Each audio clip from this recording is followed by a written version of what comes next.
Hello, class 7. Very, very good morning. How are you all? उम्मीद करता हूँ कि आप सभी लोग बहुत अच्छे होंगे. Okay, let's start with the elements of weather, है ना. वेदर के एलिमेंट्स के बारे में हम पढ़ रहे थे. जो फर्स्ट है वो टेम्परेचर है हमारा, है ना, तापमान. The highest temperature recorded during a day is called the maximum temperature, and the lowest temperature recorded during the day is called the minimum temperature. And maximum and minimal trading the temperature of day is measured by special thermometers, है ना. हमने पढ़ा भी था, called maximum and minimum thermometers. The minimum temperature occurs early in the morning and maximum temperature occurs in the afternoon, है ना. चूँकि धूप होती है, गर्मी होती है, तो मैक्सिमम टेम्परेचर जाता है. That is why during summers the afternoon are the hottest and during winters the morning are the coldest, है ना. मॉर्निंग में ये कोल्डेस्ट होता है. Second, humidity and rainfall. जो नमी होता है और वर्षा होती है, उसके बारे में हम पढ़ेंगे. ये सेकेंड फैक्टर है,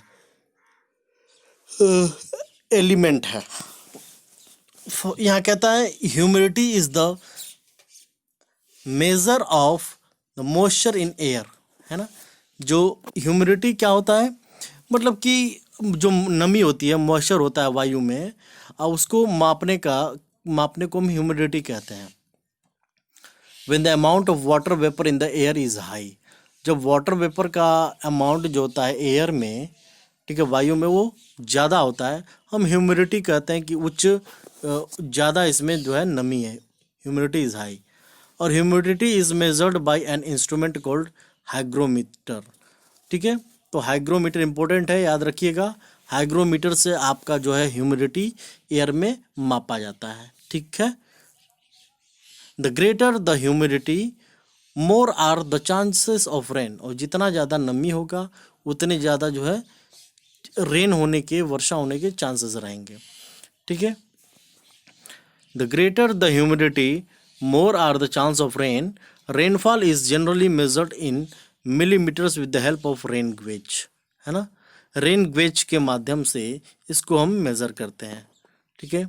भारत में, in India, rain is mainly brought by two kinds of humidity laden winds.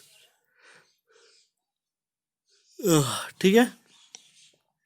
These are the southwest monsoon, that is June to September, which brings heavy rain to most parts of the country, and the northeast monsoon जो कि नवंबर to मार्च होता है, वो which brings a relatively lighter rain.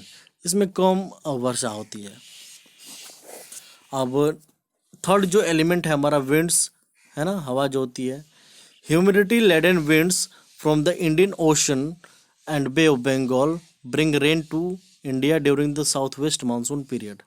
South west जो है monsoon period जब चलता है, तो क्या होता है, जो बंगाल की खाड़ी है या फिर हिंद महासागर है, ठीक है, यहाँ से ह्यूमिडिटी जो होती है, वो जो विंड्स होता है वो ह्यूमिडिटी कैरी करता है, और जो है वर्षा यहाँ से लाता है. ठीक है, भारत में.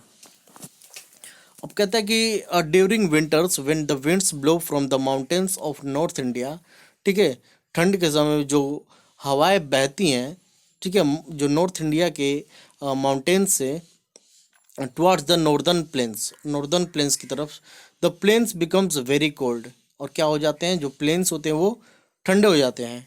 And during summers of the winds blow from the hot desert of Rajasthan towards the Delhi, and Delhi becomes very hot, है ना.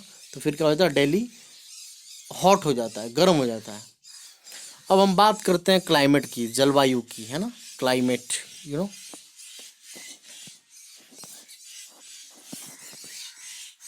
चलिए क्लाइमेट देखेंगे.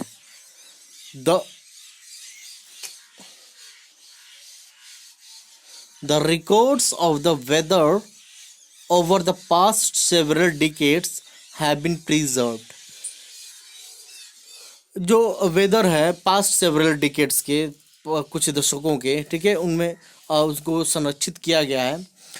these records help the meteorologists to determine the weather pattern, है ना. वेदर पैटर्न को determine करने के लिए मेट्रोलॉजिस्ट जो होते हैं उनको हेल्प मिलती है. ठीक है बच्चों. अब कह रहा है कि the average weather pattern at a place are taken over a long period of time से 25 years is called the climate of that place, है ना. उस जगह का क्लाइमेट कहा जाता है. For example the climate in Himalaya is cold. जो हिमालय में जो क्लाइमेट होता है वो कोल्ड होता है. Climate in Thar desert is very hot. Meghalaya is not and hot and humid. और मेघालय में क्या होता है, गर्म और नमी ज़्यादा होता है. ठीक है बच्चों. तो different places in the world experience different types of climate. The factors that determine the climate of a place are. हम इन पॉइंट्स को नेक्स्ट क्लास में देखते हैं. ठीक है. जितना आपने पढ़ा उसमें से जो वर्ड मीनिंग्स उसको आप लिख लेंगे और जो डाउट्स होंगे क्लियर करेंगे. ठीक है बच्चों. तो आई होप कि ये सारी चीज़ें क्लियर हो गई होंगी. इसमें से जो भी डाउट होगा आप पूछिएगा. Okay. So that's all for today's class. Next class में हम आगे पढ़ेंगे. फेयर कॉपी ज़रूर बनाते रहिए. Okay that's all. Thank you.